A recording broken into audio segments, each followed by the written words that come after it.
आज हम बनाएंगे मुंह में डालते ही घुल जाने वाले शक्कर पारे। इसे शंकर पारे, शक्कर पारे, चीनी पारे या मीठी टुकड़ी के नाम से भी जाना जाता है। हमें विश्वास है ये वीडियो देखने के बाद अगर आप इस विधि से शक्कर पारे बनाएंगे तो ये शक्कर पारे कभी भी नहीं बिगड़ेंगे और आप हमेशा इसी तरह बनाना चाहेंगे। आइए जानते ही इसे बनाने की विधि। शक्कर पारे बनाने के लिए सबसे पहले हमें चीनी का पानी बना लेना है। ये चीनी का पानी बनाने के लिए एक बर्तन में हमने यहाँ 1 कप चीनी ली है।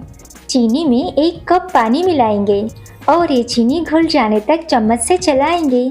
इस पानी को हमें हल्का सा गर्म करना है ताकि ये चीनी इसमें जल्दी से घुल जाए। आप चाहे तो ठंडे पानी में भी इस चीनी को डालकर इसे घोल सकते हैं। ये चीनी इसमें घुल चुकी है। ये चीनी का पानी तैयार है। अब पारे बनाने के लिए एक परात में 3 कप यानी आधा किलो मैदा ले लेंगे। इस मैदा को हमने छान कर लिया है। अब इसमें चुटकी भर नमक डालेंगे।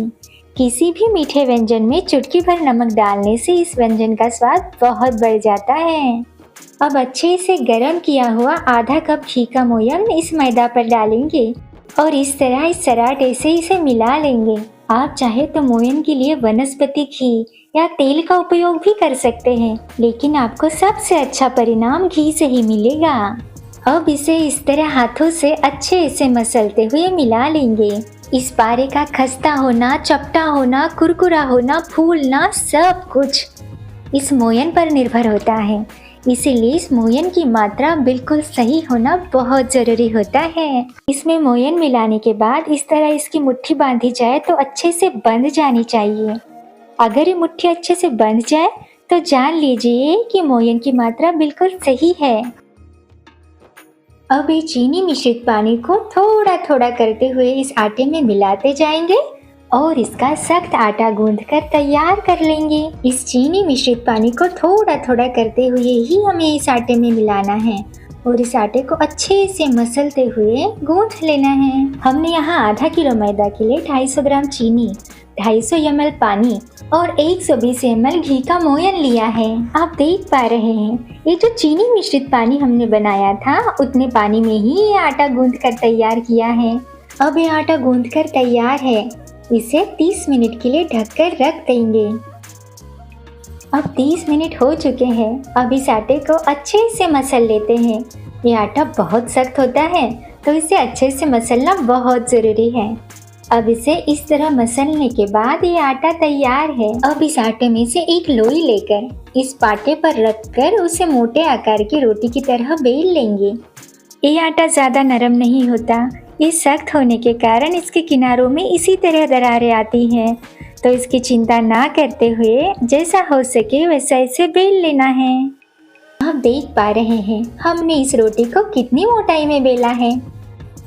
अब इस रोटी को चारों तरफ से इस तरह चाकू की सहायता से काटकर चौकोर आकार दे देंगे। अब इसे इस तरह पहले लंबाई में काट लेंगे और फिर इसके छोटे छोटे चौकोर टुकड़े बना लेंगे। आप चाहे तो इसे डायमंड शेप में भी कट कर सकते हैं। शंकर पारे 2 अलग अलग तरीके से बनाए जाते हैं। एक विधि में आटा बनाते समय चीनी मिलाई जाती है और आटे से बने चौकोर या हीरे के आकार के टुकड़ों को कुरकुरा होने तक डीप फ्राई किया जाता है। ये विधि महाराष्ट्र, गुजरात और दक्षिण भारत में लोकप्रिय है और दूसरी विधि में मैदे से बने टुकड़े को तेल में तलने के बाद उसे चाशनी में लपेटा जाता है। ये विधि राजस्थान में लोकप्रिय है। दोनों शंकरपारों का अपना अपना अलग अलग स्वाद होता है। आप देख पा रहे हैं हमने इसे किस तरह कट कर लिया है। इस तरह सारे आटे को बेलकर कट कर कर उसके पारे बना लेते हैं। इसे तलने के लिए हमने मध्यम आंच पर तेल को गर्म करने के लिए रख दिया है।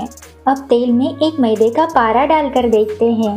ये पारा तेल में डालते ही एकदम से तेल से ऊपर उठकर नहीं आया।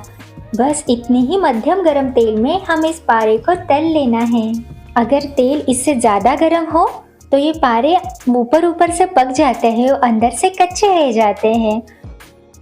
अब थोड़े थोड़े करते हुए ये मैदे के पारे इस तेल में डालेंगे और इसे एकदम धीमी आंच पर पकने देंगे। एक बैच तलने के लिए हमें 5 से 6 मिनट का समय लगता है, क्योंकि हमें इसे बिल्कुल धीमी आंच पर ही पकाना है ताकि ये अंदर से अच्छे से पक जाए और इसकी ऊपर की लेयर अच्छे से खस्ता हो जाए। आप देख पा रहे हैं ये पारे हल्के हल्के से फूल रहे हैं। अब करीबन 6 मिनट हो चुके हैं और इस पारे को सुनहरा रंग भी आ चुका है। अब इसे प्लेट में निकाल लेंगे और इसी तरह बाकी के पारे भी धीमी आंच पर तल लेंगे। इसे ज़्यादा सुनहरा होने से पहले ही तेल से बाहर निकाल ले, क्योंकि बाहर निकालने के बाद भी इसकी कुकिंग प्रोसेस शुरू ही रहती है और इसकी वजह से इसका स्वाद और रंग दोनों बिगड़ सकते हैं। हमने इस पारे को कितनी मोटाई में बेला था और इसे तलने के बाद ये फूलकर डबल हो चुके हैं। उंगलियों से इसे दबाते ही आसानी से टूट रहे हैं। ये मुंह में डालते ही खुल जाते हैं। आप देख पा रहे हैं ये शक्करपारे अंदर से अच्छे से पक चुके हैं और ये खस्ता भी हो चुके हैं। आप इस चीनी पारे, शक्करपारे या शंकरपारे को 1 महीने के लिए हवाबंद डिब्बे में यानी एयर टाइट कंटेनर में भरकर रख सकते हैं। आप इसे तभी स्टोर कर पाएंगे जब ये बचेंगे। इस स्वाद में बिल्कुल बिस्कुट जैसे होते हैं। इसे चाय के साथ खाने का मजा तो बहुत अलग होता है।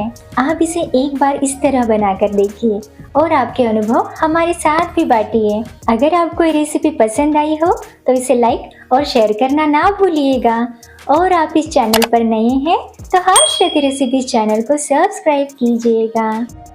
कमेंट्स के रूप में आपके सुझाव और सराहना का हमें इंतज़ार है। फिर मिलेंगे एक नई रेसिपी के साथ। आपके हर्षरति।